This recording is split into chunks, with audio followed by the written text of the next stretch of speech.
दिनांक 8 अप्रैल 2025 को थाना खलीलाबाद पर लगभग प्रातः 8:30 बजे सूचना प्राप्त हुई। यहाँ सन्स हॉस्पिटल है टेमा रहमत पे। यहाँ पे एक लड़की जिसका नाम ममता चौधरी है, उम्र लगभग 23 साल है। इसकी मृत अवस्था में उसकी बॉडी पड़ी हुई है। तत्काल उस सूचना पे एसएचओ मौके पहुँचे, फिर सीओ पहुँचे, एडिशनल एसपी। मेरे द्वारा भी फिर घटना स्थल का निरीक्षण किया गया। फील्ड यूनिट भी वहाँ पे आई, सारे साथ संकलन किए गए। परिवार वाले बहुत ज़्यादा अग्रेसिव थे। उनके आशंका थी कि जो मृतका है इसके साथ कोई अनहोनी घटना घटित हुई है, इसकी नेचुरल डेथ नहीं है, इसको हत्या इसके साथ कारित की गई है। सूचना पे तत्काल फैमिली को कन्विंस करते हुए बॉडी को पोस्टमार्टम हेतु मॉर्चरी भेजा गया। पोस्टमार्टम में हमने ये इंश्योर किया कि पूरी पोस्टमार्टम की कार्रवाई वीडियोग्राफी के साथ होगी।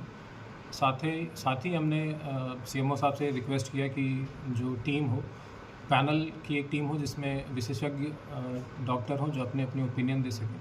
इसमें 4 डॉक्टरी की एक स्पेशल पैनल बनाया गया और पूरी पोस्टमार्टम की कार्रवाई की गई वीडियोग्राफी के साथ। उस पूरी पोस्टमार्टम की कार्रवाई में ये सामने आया, जो कॉज ऑफ डेथ है वो थ्रॉटलिंग आया और उसमें जो इंजरीज़ थे उसमें गले पे जो उसका हायोड बोन है उसको टूटा हुआ पाया गया।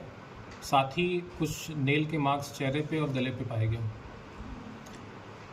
सेक्सुअल असॉल्ट बिल्कुल क्लियरली डिनाई कर दिया है पैनल ने, कोई भी सेक्सुअल असॉल्ट नहीं हुआ लड़की के साथ। फिर हमने जो तहरीर प्राप्त हुई थी मृतका के परिवारजनों के द्वारा, उस तहरीर के आधार पर बीएनएस की धारा 103 जो कि पूर्व में 302 धारा आईपीसी की होती थी, उसमें मुकदमा पंजीकृत किया गया। नामजद मुकदमा लिखवाया गया रामजी राव उर्फ रामजीत भारती के नाम से। मेन एक्यूज़ को फिर हिरासत में लिया गया। पुलिस ने इनसे डिटेल में इंटरोगेशन किया, उसकी सीडीआर रिपोर्ट निकाली और जो वहाँ हॉस्पिटल पे सीसीटीवी कैमरा था, वो सीसीटीवी कैमरा डीवीआर के साथ पूरा उसका एक सेकंड का पूरा वीडियो खंगाला गया। उसके पास से एक्यूज़ के जो नामजद एक्यूज़ है उसके पास से मोबाइल भी बरामद हुआ, स्वयं का मोबाइल और जो मृतका है उसका मोबाइल, उसके मोबाइल को भी खंगाला गया। पूरी जांच में ये सामने आया कि जो इनकी आपस में मृतका और जो रामजीत भारती आपस में इनके काफ़ी समय से मधुर संबंध थे। सीडीआर से भी चीज़ें इस्टेब्लिश हुई, आपस में इनकी बात है। इनकी चैट भी हमने प्राप्त की। चैट में भी दिनांक जो मृत्यु का इसका दिनांक है इसमें एक चैट ऐसी मिली जिसमें इनक्रिमिनेटिंग एविडेंसेस थे एक्यूज़ के खिलाफ। इसमें लिखा है कि मार दो मुझे अब।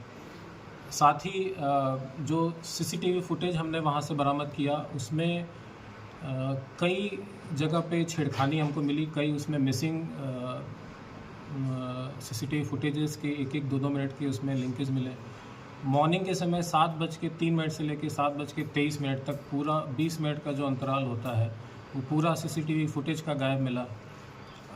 जो एक्यूज़ का मोबाइल था उसमें से कई मैसेजेस पूरे तरीके से डिलीट पाए गए। तो ये सारे चीज़ें बहुत ही ज़्यादा इंक्रिमिनेटिंग थी एक्यूज़ के खिलाफ। फिर एक्यूज़ से भी इसके संबंध में जब गहनता से पूछताछ की गई, एक्यूज़ ने अपनी पूरी घटना कैसे उसने कारित की उसने बताया कि दिनांक 7 अप्रैल यानी घटना की पूर्व रात्रि में लगभग 8 से 9 के बीच में इसके बीच में और मृतका के बीच में अल्टरकेशन हुए थे छत के ऊपर। लगभग 16 से 17 मिनट तक ये लोग छत पे रहे। वहाँ पे इनके बीच में गाली गलौज मारपीट भी हुई। इसने गला भी दबाया था एक्यूज़ ने इसका। फिर हॉस्पिटल की एक स्टाफ है फातिमा, वो बीच में आ गई तो उसने फिर वो घटना जो उनके बीच में हो रही थी वो बीच में रुक गई। फिर तीनों फिर छत से उतर गए। उसके बाद घटना का इसने बताया कि मॉर्निंग 7 o'clock इसने पूरे प्लान तरीके से जो सीसीटीवी वहाँ पे मौजूद है पहले उसने उसको बंद किया।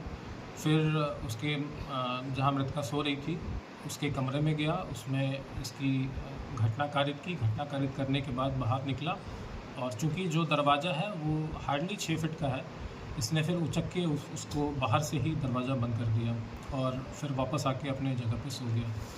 तो ये पूरा एक प्लान तरीके से इसने घटना कारित की है।